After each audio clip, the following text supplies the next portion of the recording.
Hello नमस्कार दोस्तों। तो आज के इस वीडियो में हम कवर करने वाले हैं जितने भी पास्ट 1 ईयर के रिपोर्ट्स और रैंकिंग्स हैं उनको।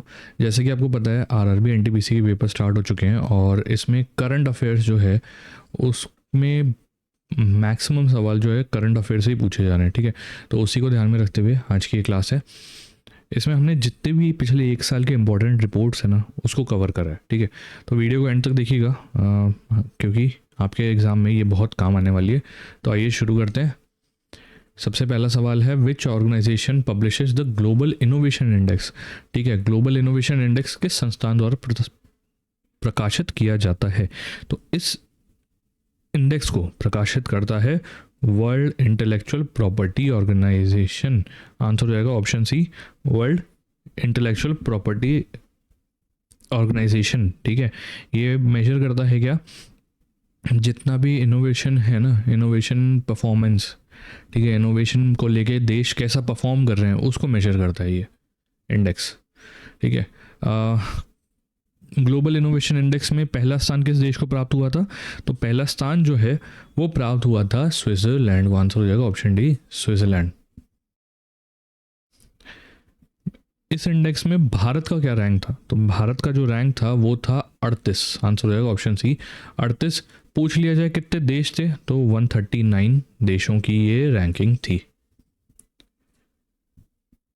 Climate change performance index CCPI किस संस्थान द्वारा प्रकाशित किया जाता है? तो ये जो इंडेक्स है उसको प्रकाशित करता है Germanwatch, New Climate Institute और Climate Action Network International, CAN International. तो आंसर हो जाएगा option B is the right answer. CCPI 2025 index में पहला स्थान किस देश को प्राप्त हुआ है? तो पहला स्थान जिस देश को प्राप्त हुआ है उसका नाम है डेनमार्क। आंसर हो जाएगा ऑप्शन डी, डेनमार्क। CCPI 2025 में भारत का क्या रैंक है? तो भारत का जो रैंक है वो इस बार रहा है 10। आंसर हो जाएगा ऑप्शन बी, 10वें रैंक पे था भारत, है ना। नेटवर्क रेडीनेस इंडेक्स किस संस्था द्वारा प्रकाशित किया जाता है? नेटवर्क रेडीनेस इंडेक्स जो होता है उसको प्रकाशित करने वाले संस्था का नाम है पोर्टुलेंस इंस्टीट्यूट। आंसर हो जाएगा ऑप्शन बी, पोर्टुलेंस इंस्टीट्यूट। इस इंडेक्स में भारत का क्या रैंक है? तो भारत का जो रैंक था वो था 49। आंसर हो जाएगा ऑप्शन सी, 49। टोटल कंट्रीज पूछ लें तो 133 कंट्रीज की ये रैंकिंग थी। ग्लोबल हंगर इंडेक्स किस संस्थान द्वारा प्रकाशित किया जाता है? तो ग्लोबल हंगर इंडेक्स जो है उसको प्रकाशित करते हैं दो इंस्टीट्यूट जिनका नाम है कंसर्न वर्ल्ड वाइड और वेल्थ हंगर लाइफ। आंसर हो जाएगा option B, Concern Worldwide और Wealth Hunger Life. Global Hunger Index में भारत का क्या रैंक है? ठीक है, तो इस इंडेक्स में भारत का जो रैंक था वो था 102।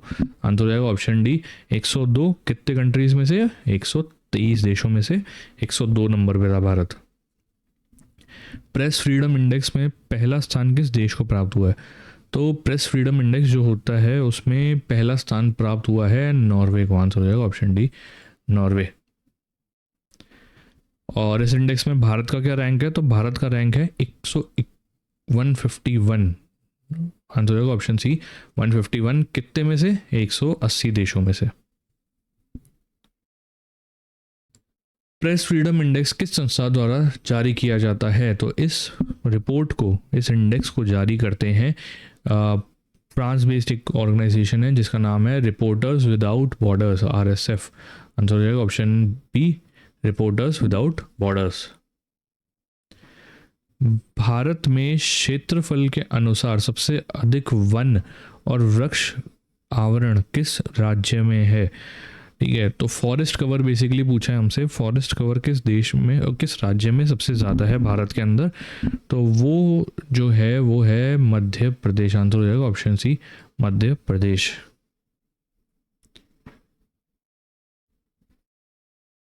वन और वृक्ष आवरण में सबसे अधिक वृद्धि किस राज्य में हुई है? कौन सा स्टेट है जहाँ पे सबसे ज़्यादा जो इंक्रीज देखा गया है फॉरेस्ट कवर में, तो उस स्टेट का नाम है छत्तीसगढ़। आंसर हो जाएगा ऑप्शन डी, छत्तीसगढ़। भारत में सबसे अधिक प्रतिशत वन आवरण के क्षेत्र में है, ठीक है, तो सबसे अधिक जो फॉरेस्ट कवर है वो किस राज्य में है, तो उस राज्य का नाम है लक्षद्वीप। आंसर हो जाएगा ऑप्शन बी, लक्षद्वीप। यहाँ पे लगभग 91% जो है वो फॉरेस्ट कवर है, ठीक है, वन आवरण है इस राज्य में, इस क्षेत्र में, सॉरी। भारत में कुल मैंग्रोव आवरण लगभग कितना है, ठीक है, मैंग्रोव का कवर कितना होगा भारत में, तो वो है 4992 स्क्वायर किलोमीटर। आंसर हो जाएगा option C, 4992 square kilometre. Physical health index किस संस्थान द्वारा प्रकाशित किया जाता है, तो इसको प्रकाशित करता है भारत का नीति आयोग। आंसर हो जाएगा ऑप्शन सी, NITI Aayog. Physical health index 2025 में कौन सा राज्य पहले स्थान पर रहा है, तो पहले स्थान पे इस बार रहा है उड़ीसा। आंसर हो जाएगा option D, Orissa. World competitiveness index किस संस्थान द्वारा प्रकाशित किया जाता है, तो वर्ल्ड कॉम्पिटिटिव इंडेक्स जो है उसको कौन सा ऑर्गेनाइजेशन है वो प्रकाशित करता है, तो वो है international institute of management development, IMD। Answer हो जाएगा option B, IMD। World competitiveness index में भारत का रैंक क्या है, तो भारत का जो रैंक है वो है 41। आंसर हो जाएगा ऑप्शन सी, 41। कुल देश कितने थे, 69 देश थे इस रैंकिंग में।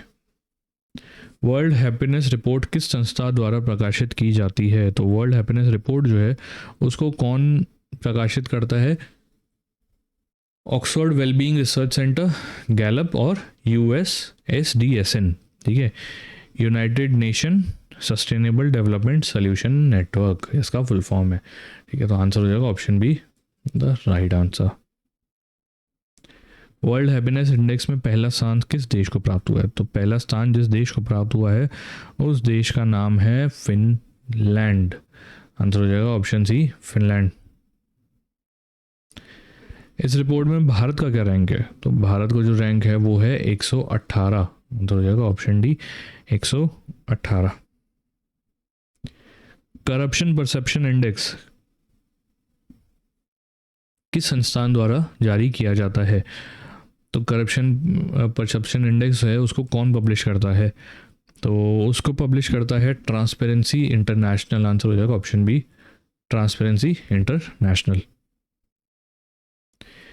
करप्शन परसेप्शन इंडेक्स में पहला स्थान किस देश को मिला था, ठीक है, तो इस इंडेक्स में पहला स्थान जो है वो मिला था डेनमार्क को। आंसर हो जाएगा option C, Denmark.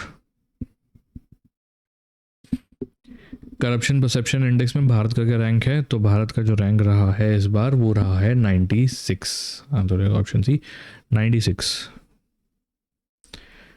Multi dimensional poverty index MPI जो होता है किस संस्थान द्वारा प्रकाशित किया जाता है, तो इसको पब्लिश करते हैं दो ऑर्गेनाइजेशन मिलके इसको पब्लिश करती हैं, ठीक है, एक है UNDP है ना, यूनाइटेड नेशन डेवलपमेंट प्रोग्राम, और एक है Oxford poverty and health development initiative, OPHI।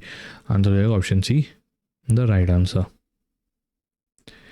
According to MPI 2025 how many people globally live in acute multi dimensional poverty. MPI 2025 के अनुसार विश्व में कितने लोग तीव्र बहुआयामी गरीबी में रहते हैं, ठीक है, तो मल्टी डायमेंशनल पॉवर्टी बेसिकली उसमें कितने लोग रह रहे हैं ये पूछा गया हमसे।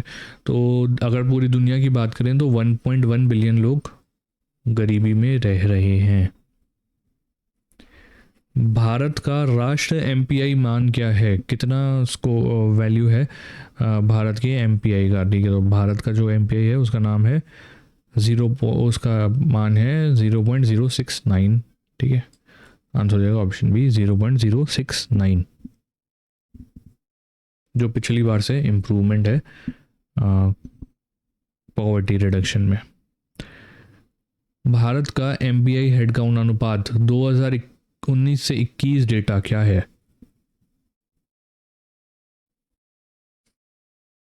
ठीक है, तो हेडकाउंट रेशियो जो होता है वो कितना है? तो वो है 16.4%। आंसर हो जाएगा 16.4%। इसका मतलब है कि भारत की 16.4% जनसंख्या को मल्टी डायमेंशनली पुअर माना जाता है। भारत का कौन सा राज्य है जहाँ पे सबसे कम एमपीआई का स्तर दिखा गया है? तो सबसे कम जो एमपीआई स्कोर है वो रहा है केरला का। आंसर हो जाएगा ऑप्शन सी, केरला। भारत में सबसे अधिक एमपीआई किन राज्यों में पाया गया है? तो सबसे अधिक जो एमपीआई है वो पाया गया है बिहार, झारखंड, यूपी और मध्य प्रदेश में। आंसर हो जाएगा option B. Global peace index किस संस्थान द्वारा प्रकाशित किया जाता है? तो इसको कौन पब्लिश करता है ग्लोबल पीस इंडेक्स को? इसको पब्लिश करता है institute for economics and peace, IEP. Answer हो जाएगा option B, IEP. Global peace index में पहला स्थान किस देश को प्राप्त हुआ है? तो ग्लोबल पीस इंडेक्स में जो पहला स्थान मिला है वो मिला है आइसलैंड को। आंसर हो जाएगा option D, Iceland. Global peace index में भारत का क्या रैंक है? ठीक है, तो इस रैंकिंग में भारत को जो रैंक मिला है वो मिला है 115। आंसर हो जाएगा ऑप्शन सी, 115। अब बात आती है ग्लोबल फायर पावर इंडेक्स की। ठीक है, तो उसको कौन प्रकाशित करता है? तो उसको प्रकाशित करने वाले ऑर्गेनाइजेशन का नाम ही है ग्लोबल फायर पावर। आंसर हो जाएगा option B, global fire power. इस इंडेक्स में पहला स्थान किस देश को मिला है? इस इंडेक्स में पहला स्थान जो मिला है वो मिला है यूएसए को, United states of America. Answer हो जाएगा ऑप्शन सी। ठीक है, इस इंडेक्स में भारत का क्या रैंक है? तो भारत का जो रैंक है वो है चौथा। आंसर हो जाएगा ऑप्शन सी, 4। अब बात आती है ग्लोबल टेररिज्म इंडेक्स की। ठीक है, इंडेक्स की। तो इस इंडेक्स को कौन सा देश जो है कौन सा इंस्टीट्यूट है वो प्रकाशित करता है? तो उसको प्रकाशित करता है institute for economics and peace. Answer हो जाएगा option C, institute for economics and peace. Global terrorism index में पहला स्थान किस देश का है? तो पहला स्थान जिसको मिला है वो है बुर्किना फासो। आंसर हो जाएगा ऑप्शन डी, बुर्किना फासो। और इस इंडेक्स में भारत का क्या रैंक है? तो भारत का जो रैंक है वो है 14, 14 रैंक है भारत का। आंसर हो जाएगा ऑप्शन सी, 14। लिवेबिलिटी इंडेक्स किस संस्था द्वारा जारी किया जाता है? तो इस इंडेक्स को जारी करता है economist intelligence unit, EIU। Answer हो जाएगा ऑप्शन बी, EIU। EIU के लिवेबिलिटी इंडेक्स में पहला स्थान किस शहर को प्राप्त हुआ है? ठीक है, ये सिटी वाइज होता है। तो इस इंडेक्स में जो पहला स्थान है वो मिला है कोपेनहेगन को। कोपेनहेगन को पहला स्थान मिला है, तो आंसर हो जाएगा option D. Economic freedom index में भारत का क्या रैंक था? तो इकोनॉमिक फ्रीडम इंडेक्स जो थी उसमें भारत का इस बार रैंक रहा है 128। आंसर हो जाएगा option C, 128। Economic freedom index किस संस्था द्वारा प्रकाशित किया जाता है? तो इसको प्रकाशित करता है हेरिटेज फाउंडेशन। आंसर हो जाएगा ऑप्शन बी, हेरिटेज फाउंडेशन।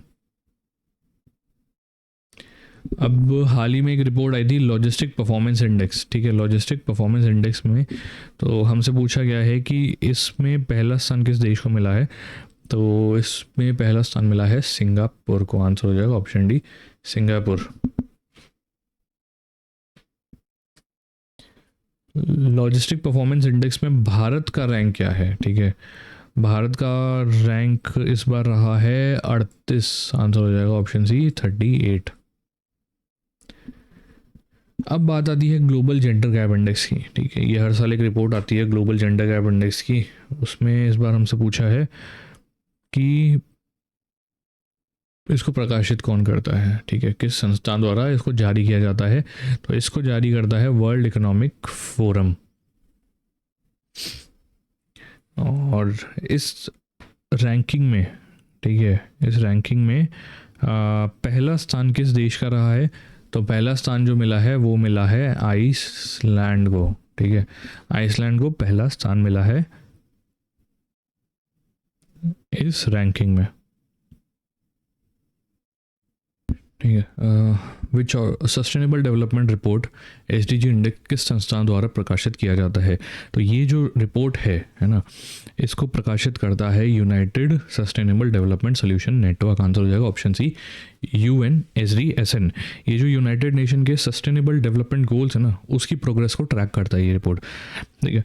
इसको एसडीजी इंडेक्स के अलावा सस्टेनेबल डेवलपमेंट रिपोर्ट के नाम से भी जाना जाता है, ठीक है। एसडीजी इंडेक्स और सस्टेनेबल डेवलपमेंट रिपोर्ट दोनों ही इसके नाम है।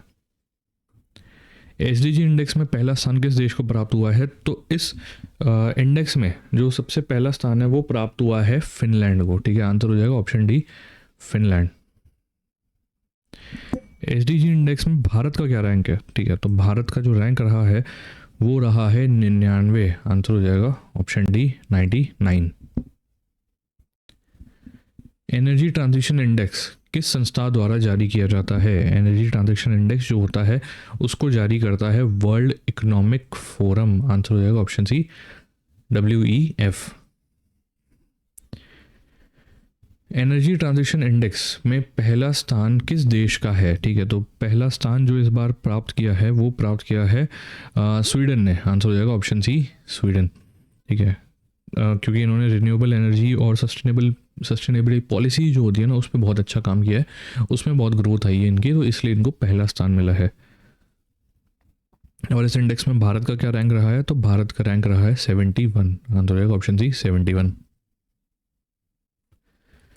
एनर्जी ट्रांजिशन इंडेक्स में कितने देशों को कवर किया जाता है? ठीक है, तो ये जो इंडेक्स है वो टोटल कवर करता है 118 देशों को। आंसर हो जाएगा option C, 118। AI readiness index किस संस्था द्वारा जारी किया जाता है? ठीक है, तो AI रेडीनेस इंडेक्स जो है वो इस बार जारी किया था IMF। आंसर हो जाएगा option B, IMF, international monetary fund.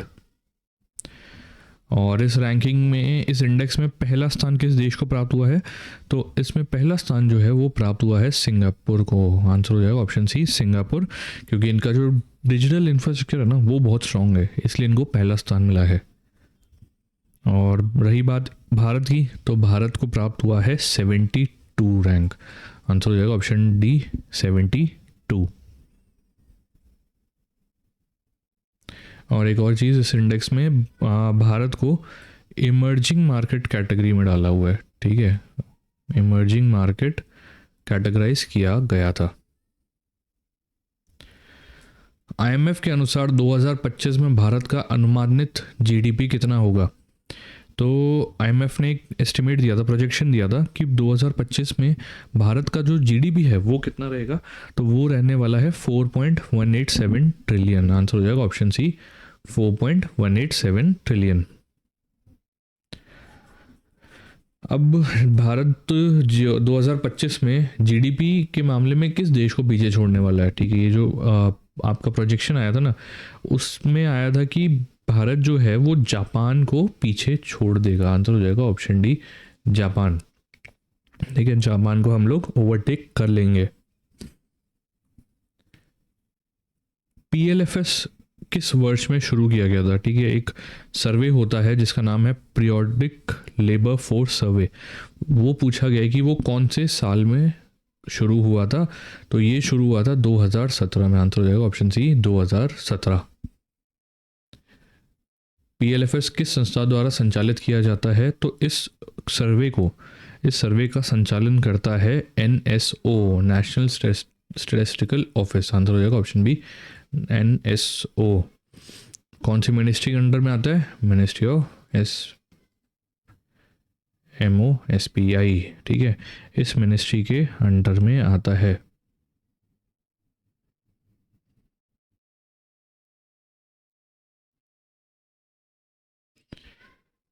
अगला सवाल है LFPR का पूर्ण रूप क्या है, फुल फॉर्म पूछा है हमारा यहाँ पे। LFPR का फुल फॉर्म क्या है, तो उसका फुल फॉर्म हो जाता है labour force participation rate. Answer हो जाएगा option C, labour force participation rate. ठीक है, ये मेजर करता है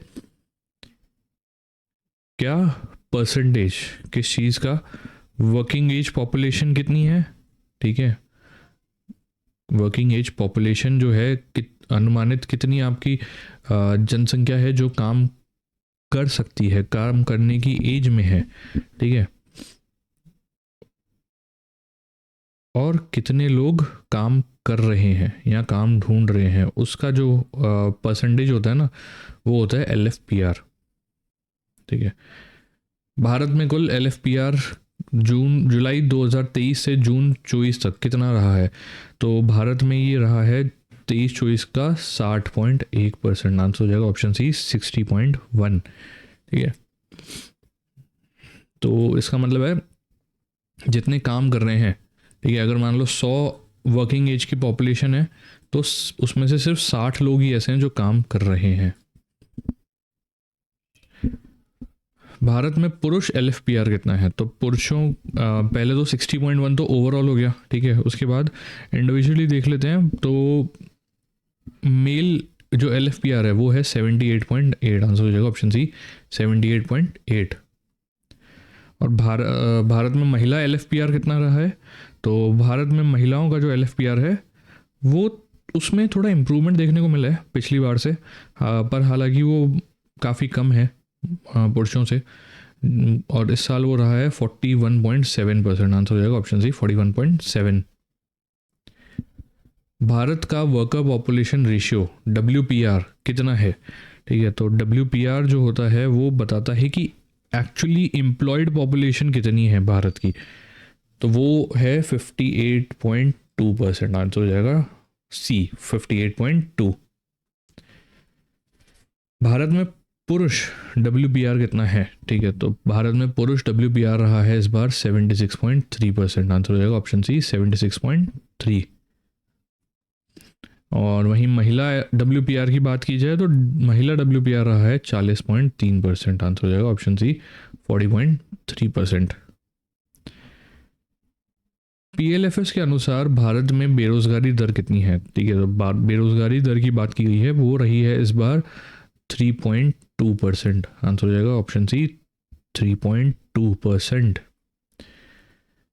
कौन सा इंडेक्स शासन के 6 आयामों को मापता है ना, तो कौन सा ऐसा इंडेक्स है जो गवर्नेंस के 6 डायमेंशंस को मेजर करता है, तो उस डायमेंशन का नाम है world wide governance indicators. Answer हो जाएगा option B, world wide governance indicators. और इस ये जो रिपोर्ट होती है इसको प्रकाशित कौन करता है, WGI किस संस्था द्वारा प्रकाशित किया जाता है, तो वो करता है वर्ल्ड बैंक। आंसर हो जाएगा option C, world bank. WGI किस वर्ष से प्रकाशित हो रहा है, तो सबसे पहले अगर WGI की बात की जाए वो डेटा अवेलेबल हुआ था 1996 में, तो आंसर हो जाएगा ऑप्शन सी, 1996। निम्न में से कौन सा WGI का हिस्सा नहीं है। ठीक है, तो जैसे मैंने बताया इसके 6 इंडिकेटर्स होते हैं, है ना, उनमें से यहाँ पे पूछा है कि ये इनमें से कौन सा है वो इंडिकेटर नहीं है, तो गवर्नेंस इंडिकेटर होते हैं, इकोनॉमिक ग्रोथ को ये मेजर नहीं करता है, तो आंसर हो जाएगा ऑप्शन सी, इकोनॉमिक ग्रोथ, इसकी जगह गवर्नेंस हो जाएगा। बाकी सारे जो हैं उसके इंडिकेटर हैं। ठीक है, तो इकोनॉमिक ग्रोथ नहीं होता, गवर्नेंस होता है। ग्लोबल इनोवेशन इंडेक्स कितने स्तंभों के माध्यम से नवाचार का मूल्यांकन करता है। ठीक है, तो ग्लोबल इनोवेशन इंडेक्स जो है evaluates innovation through how many pillars. ठीक है, तो टोटल जो पिलर्स हैं वो है 7। आंसर हो जाएगा ऑप्शन सी, 7।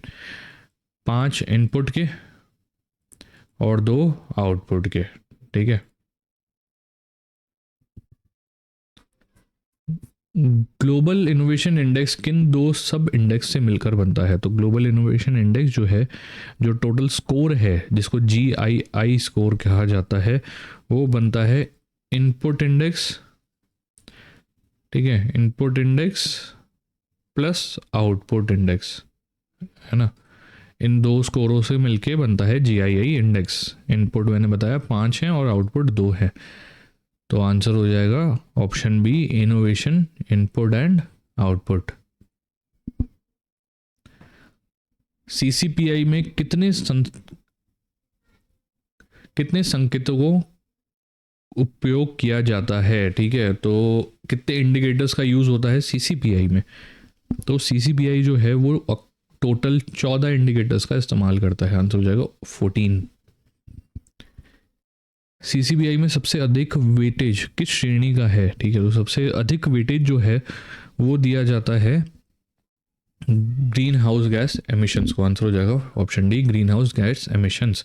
अप्रॉक्सीमेटली 40% जो है वेटेज इसको दिया जाता है।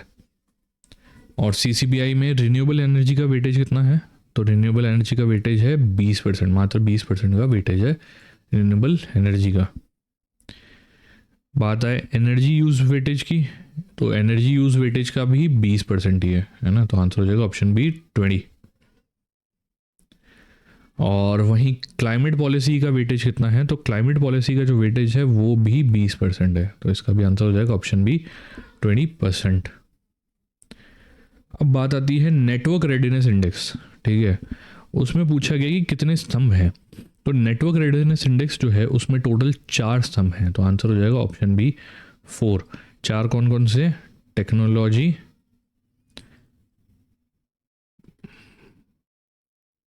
पीपल, गवर्नेंस और इम्पैक्ट, ठीक है, तो ये है 4 स्तंभ जिन पे ये इंडेक्स आधारित है। निम्न में से कौन सा NRI का स्तंभ नहीं है, तो ये मैंने अभी बताया, ठीक है, टेक्नोलॉजी है, गवर्नेंस है, इम्पैक्ट है, एग्रीकल्चर नहीं है, तो आंसर हो जाएगा ऑप्शन डी, एग्रीकल्चर। CCPI में भारत के साथ उच्च प्रदर्शन करने वाला देश कौन है, ठीक है, तो भारत के साथ जो हाई परफॉर्मर वाली कैटेगरी है ना उसमें है यूनाइटेड किंगडम, आंसर हो जाएगा ऑप्शन सी, यूनाइटेड किंगडम। अब हाल ही में एक AGM मीटिंग हुई थी, जो इंटरनेशनल एयर ट्रांसपोर्ट एसोसिएशन है ना, इंटरनेशनल एयर ट्रांसपोर्ट एसोसिएशन, उसका AGM हुआ था, ठीक है, तो 2025 का जो AGM है वो हमसे पूछा गया कौन से शहर में आयोजित हुआ था, तो वो हुआ था न्यू दिल्ली में, ठीक है, न्यू दिल्ली में इस बार ये आयोजन हुआ था। और भारत में IATA AGM 2025 की मेज़बानी किस एयरलाइन ने करी थी, तो वो करी थी इंडिगो द्वारा, आंसर हो जाएगा ऑप्शन डी, इंडिगो ने इसको होस्ट करा था। और 2025 से पहले भारत में ये जो AGM है वो कब हुई थी, तो लास्ट जो AGM हुई थी ना भारत में वो हुई थी 1983 में, आंसर हो जाएगा option C, 1983। Global fire power index लगभग कितने कारकों का उपयोग करता है, ठीक है, तो कितने पैरामीटर होते हैं ग्लोबल फायर पावर इंडेक्स के, तो ग्लोबल फायर पावर इंडेक्स के जो नंबर ऑफ पैरामीटर्स हैं वो है 60 से भी ज़्यादा, आंसर हो जाएगा 60+।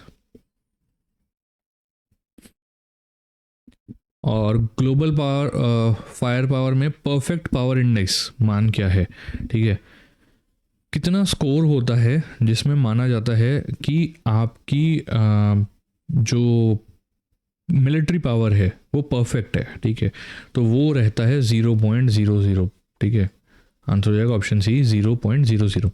इसमें क्या होता है, जितना लोअर होगा जितना लो होगा आपका पावर इंडेक्स उतनी ही स्ट्रॉन्ग आपकी मिलिट्री होगी, ठीक है, जितना कम पावर इंडेक्स उतना ही ज़्यादा मजबूत आपकी सेना। ग्लोबल पीस इंडेक्स में कितने संकेतक उपयोग किए जाते हैं, तो ग्लोबल पीस इंडेक्स कितने जो इंडिकेटर्स है उसको यूज़ करता है, तो वो यूज़ करता है 23 इंडिकेटर्स को, आंसर हो जाएगा ऑप्शन सी, 23। और ग्लोबल पीस इंडेक्स कितने क्षेत्रों में शांति का मूल्यांकन करता है, ग्लोबल पीस इंडेक्स है ना उसमें किन डोमेन्स में जो है पीस मेजर किया जाता है, तो पीस मेजर करता है वो 3 एरियाज में, आंसर हो जाएगा ऑप्शन बी 3। कौन से हैं, कॉन्फ्लिक्ट, सेफ्टी एंड सिक्योरिटी, और उसके अलावा है मिलिट्राइजेशन। ठीक है, इन 3 पैरामीटर्स पे ये, इन 3 डोमेन्स पे मेन पीस मेजर करता है। ग्लोबल टेररिज्म इंडेक्स कितने देशों को रैंक करता है? तो ठीक है, ये जो रैंकिंग होती है वो होती है 163 देशों की। आंसर हो जाएगा ऑप्शन डी 163। और कितने मुख्य संकेतकों का उपयोग होता है इस GTI में? ठीक है, तो ये जो होता है वो टोटल मेजर करता है 4 इंडिकेटर्स को। आंसर हो जाएगा ऑप्शन बी 4। 4 कौन से हैं? इंसिडेंट, डेथ, इंजरी और हॉस्टेज। ठीक है, तो ये 4 पैरामीटर्स होते हैं, इनको मिला के ग्लोबल टेररिज्म इंडेक्स का मूल्यांकन होता है। और लिवेबिलिटी इंडेक्स कितनी श्रेणियों के आधार पर शहरों का मूल्यांकन करता है? तो वो करता है 5 कैटेगरीज में। आंसर हो जाएगा ऑप्शन सी 5। कौन कौन से? स्टेबिलिटी, हेल्थ केयर, एजुकेशन हो जाता है। ठीक है, तो ऐसे पैरामीटर्स होते हैं, इन पे ये आधारित है। इकोनॉमिक फ्रीडम इंडेक्स कितनी स्वतंत्रताओं को कवर करता है? Economic freedom index covers how many freedoms? ठीक है, तो वो कवर करता है टोटल 12 फ्रीडम्स को। आंसर हो जाएगा option C 12। Economic freedom index कितने देशों को कवर कर रहा है? तो ये जो कवर करता है वो करता है 184 देशों को। आंसर हो जाएगा ऑप्शन डी 184।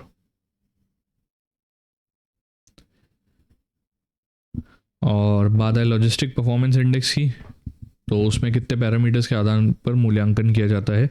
तो वो मूल्यांकन करते हैं 4 पैरामीटर्स पे। आंसर हो जाएगा